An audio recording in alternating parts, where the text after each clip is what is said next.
Good afternoon. এতদিনে আমার রান্নার ভিডিওগুলো দেখে এইটুকুনি অন্তত বোঝাতে পেরেছি যে আমি যে সব রান্নাগুলো করি সেইগুলো সম্পূর্ণ ঘরোয়া ইনগ্রিডিয়েন্টস দিয়ে করার চেষ্টা করি। আমি সবসময় চেষ্টা করি ওই ঘরোয়া জিনিসগুলো দিয়ে কিভাবে একটু ইউনিক কিছু রান্না, যেগুলো মুখের স্বাদ বদলে দেয় এবং খেতেও দুর্দান্ত লাগে। একটা থেকে দুটো পদে যেন খাওয়া হয়ে যায়, ভাতের থালা পুরো ক্লিয়ার। সেই রকমই অনেকক্ষণ ধরে ভাবছিলাম যে কি করব কি করব কি করব। তারপরে ভাবলাম কি কি ঘরে আছে আমার, সেইগুলো দিয়ে কি করা যায়। তাই জন্য একটা জিনিস চিন্তা করলাম, জানি না কেমন হবে, কিন্তু আশা করি খুব ভালো হবে। তোমরাই দেখো আজকে কি রান্নাটা করছি। আজকে নিয়ে নিয়েছি বেগুন। এইটুকুনি তো জানতেই পেরেছো, শীতকালে বেগুনটা আমার একটু খুব পছন্দের একটা জিনিস, দানা ছাড়া হয় তো বেশ ভালো লাগে। একটা ডিম, একটা পেঁয়াজ, কিছু ধনেপাতা, একটু কাঁচা লঙ্কা আর কিছু চিংড়ি মাছ, এটা আমার দরকার। এবার দেখো রান্নাটা কিভাবে করি।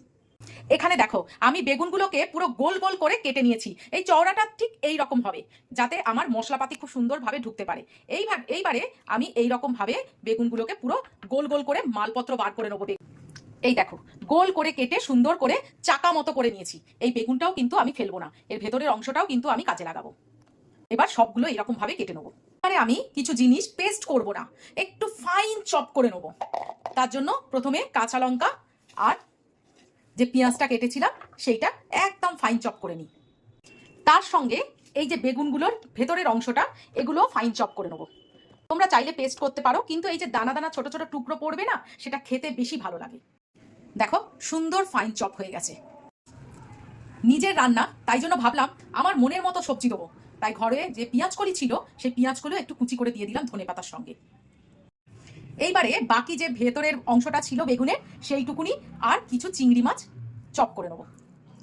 চিংড়ি মাছটা একটু বেশি দেবে, না হলে ভালো লাগবে না খেতে। দেখো কি সুন্দর হয়েছে না, চিংড়ি মাছগুলো একদম কুচি কুচি হয়ে গেছে, অথচ মুখে পড়লে বেশ বোঝা যাবে যে আমি চিংড়ি মাছ খাচ্ছি। আর পেস্ট করলে না সেই স্মেলটা আসবে, কিন্তু মুখে সেই টুকরোটা পড়বে না। আগেই অনেকটা কাঁচা লঙ্কা দিয়ে দিয়েছি, তার জন্য সামান্য একটু হলুদ দেবো আর প্রয়োজন মতো নুন দেবো। এবার এই ডিমটাকে ভেঙে এর মধ্যে দিয়ে দেবো। ডিমটা অপশনাল, কিন্তু ব্যাপারটা হচ্ছে যে ডিমটা দিলে বাইন্ডিংটা ভালো হবে, তাই জন্যই ডিমটা দেওয়া, আর কিছু নয়।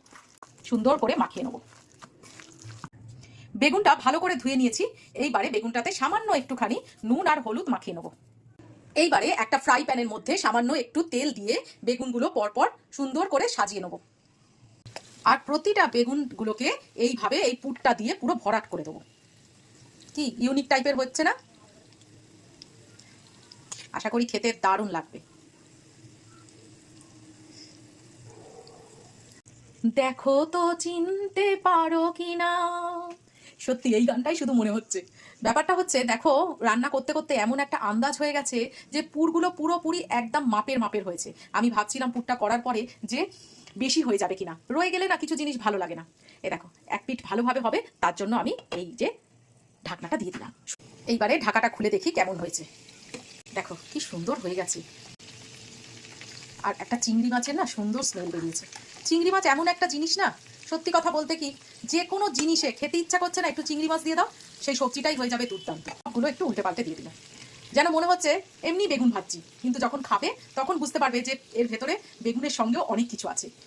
পুরো মনে হচ্ছে না বেশ তেলে গরম গরম বেগুন ভাজছি আর ঘি দিয়ে ভাত দিয়ে খাবো এরকম। আজকে প্রথম পাতে ভাতের সঙ্গে এই যে একটু ঘি নেবো আর নুন নেবো, আর সঙ্গে থাকবে এইটা। কি ভালো লাগছে না? দাঁড়াও খেয়ে দেখি, একটু ঘি দিয়ে আগে মাখাই। উফ, গরম গরম ভাত স্নানের পর,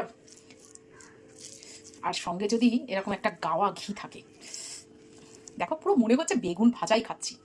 এর ভেতরে যে অন্যরকম পুর আছে, না বললে কেউ বিশ্বাসই করবে না।